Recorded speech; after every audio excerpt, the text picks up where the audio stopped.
Today's event was the AFC Championship game, New England Patriots versus Baltimore Ravens.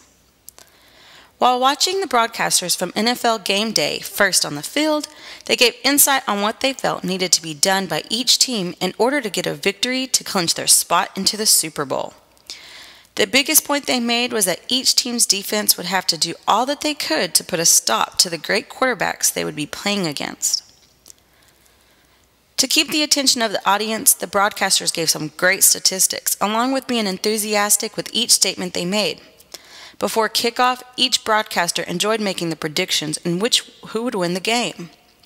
Lindanian chose Baltimore, Sterling chose New England, Melissa Baltimore, and Brian Baltimore.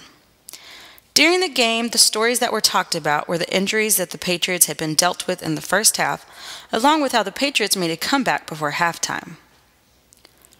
During the game, updates were made on Twitter and Facebook about each play, along with predictions on how the game would turn out. There was joy and banter behind there being a horrible Super Bowl. After the game, Ravens players and fans posted their cheers along with photos on Instagram. Another thing that happened after the game was the comment Rain Lewis made about God being the one who chose who won the game.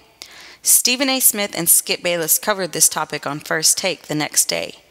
Each analyst gave their own take on what Ray Lewis said and how they felt it would be perceived in the media.